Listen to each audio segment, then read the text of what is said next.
Sehemu ya 4 ya simulizi ya kusisimua ya mapenzi ya Rachel.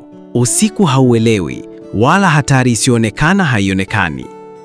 Katika usiku huu, Rachel anakutana na mambo ambayo yataibua hofu yake kubwa na kumsukuma kuamua hatima yake, kubaki na kuanguka au kuondoka na kuokoa maisha.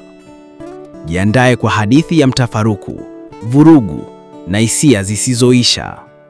Usisahau kama kawaida, gonga like, subscribe na comment chini. Hadithi inazidi kuwa moto. Ilikuwa usiku wa mvua. Nilikuwa nikipumzika chumbani mwangu, lakini moyo wangu haukufurahia utulivu.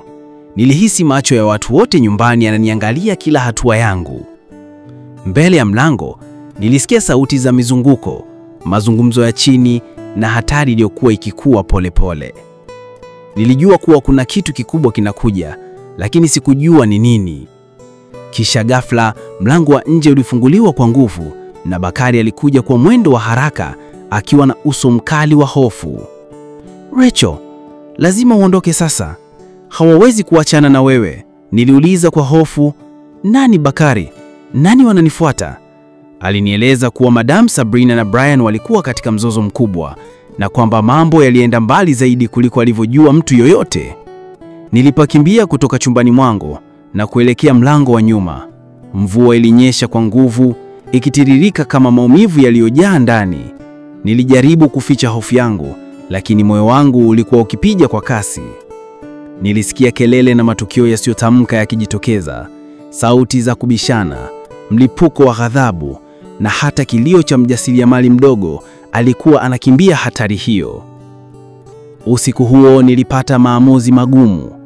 Nilitambua kuwa maisha yangu hayakuwa salama tena ndani ya nyumba hiyo, lakini pia niliogopa kuachwa peke yangu bila msaada.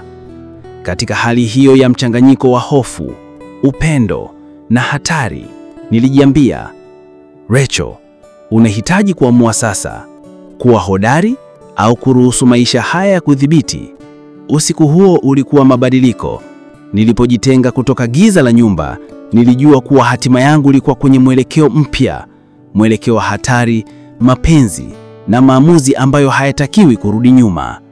Mwisho wa sehemu ya 4. Kama unapenda hadithi hii ya mapenzi ya Rachel, tafadhali like video hii, subscribe kwenye channel, comment chini unadhani Rachel atafanya maamuzi gani, kuendelea au kuondoka. Usikose sehemu ya 5, kizazi kipya cha siri. Hadithi inaendelea kwa msisimko zaidi. Bye, tutaonana tena.